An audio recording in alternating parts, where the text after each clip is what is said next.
ब्रजभूमि की पावन धरती पर जब वसंत अपनी मधुर सुगंध के साथ उतरता, तो वृंदावन की गलियां, यमुना के तट और कुंजवन प्रेममयी हो उठते।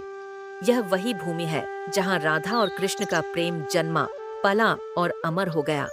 कृष्ण, वासुदेव और देवकी के पुत्र जब बाल रूप में गोकुल आए, तो उन्होंने अपनी बाल लीलाओं से संपूर्ण ब्रज को मोहित कर दिया। उनकी मुरली की धुन सुनते ही ग्वाल बाल, गोपियाओं और पशु पक्षी भी ठिठक जाते। किंतु उन सब में एक हृदय ऐसा भी था जो कृष्ण की बांसुरी की ध्वनि मात्र से पुलकित हो उठता था। वह थी राधा। राधा, जो अपने रूप, गुण और भक्ति में अनुपम थी। बरसाना की वह कन्या थी जिनके नेत्रों में कृष्ण बसते थे। राधा और कृष्ण का मिलन सांसारिक नहीं था, वह आत्मा का आत्मा से मिलन था।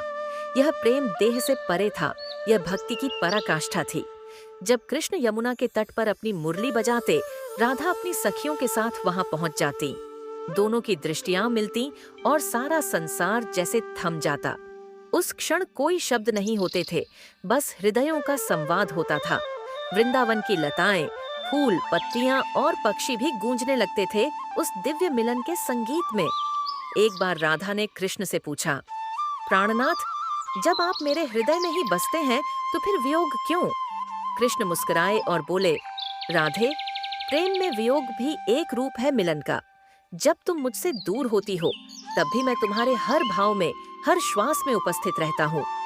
राधा समझ चुकी थी कि कृष्ण के साथ उनका संबंध लौकिक नहीं, बल्कि आध्यात्मिक था। वह जानती थी कि कृष्ण तो संपूर्ण ब्रह्मांड के अधिपति हैं, पर उनके लिए कृष्ण वही बाल गोपाल थे जो गोधूली वेला में गायें चराकर लौटते समय मुरली बजाते थे। एक दिन कृष्ण को मथुरा जाना पड़ा, कंस के विनाश के लिए, धर्म की पुनर्स्थापना के लिए।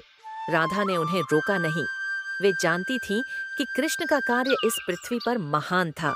लेकिन जब कृष्ण रथ पर चढ़े, तो राधा की आंखों में आंसू थे।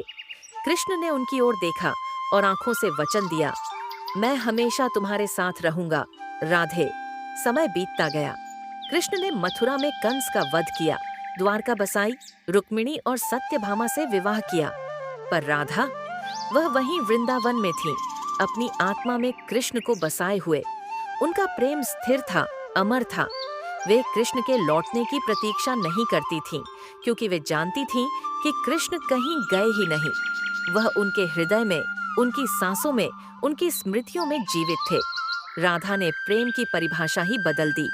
उनका प्रेम मांग नहीं करता था, वह केवल देना जानता था। कृष्ण की स्मृति ही उनका जीवन बन गई थी। और कृष्ण, वे जब भी अपने चक्र, शंख और मुकुट के भार से थक जाते, वे राधा की स्मृतियों में विश्राम पाते। कई वर्षों बाद जब कृष्ण द्वारका में राजकाज में लिप्त थे, एक दिन एक साध्वी वहां आई। उनकी आंखें गहरी थीं, चेहरे पर शांति थी, पर मन में एक अनकहा विरह। वह राधा थी। बिना किसी अधिकार के, बिना किसी अपेक्षा के वे कृष्ण से मिलने आई थीं। कृष्ण ने उन्हें देखा, मन जैसे स्तब्ध हो गया। वर्षों बाद वे अपनी राधा को देख रहे थे। उन्होंने सब कुछ भुला दिया, राजा का पद, युद्ध, नीति, सिर्फ राधा शेष रह गई। कृष्ण ने पूछा, राधे, कुछ मांगोगी नहीं? राधा ने मुस्कुराकर कहा, प्रभु, मांगना होता तो कब का मांग लिया होता। बस इतना दीजिए कि अगली हर जन्म में मैं आपको ऐसे ही प्रेम कर सकूं, निस्वार्थ, निरंतर और निर्मल। कृष्ण ने उनके चरणों को स्पर्श कर कहा, राधे, तुम्हारा प्रेम ही मुझे भगवान बनाता है। तुम न होती तो मैं केवल कान्हा रहता। राधा और कृष्ण का यह प्रेम कथा नहीं, बल्कि सनातन सत्य है। वह न तो किसी एक युग तक सीमित है, न ही किसी एक देह तक।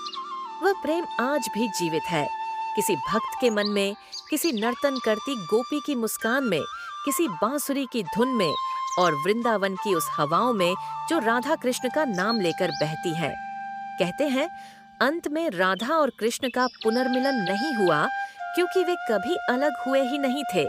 उनका प्रेम लौकिक न होकर एक ऐसा चिरंतन बंधन बन गया था जो काल, दूरी और मृत्यु से परे था। राधा और कृष्ण का प्रेम अधूरा होकर भी पूर्ण है, मौन होकर भी मुखर है और अदृश्य होकर भी साक्षात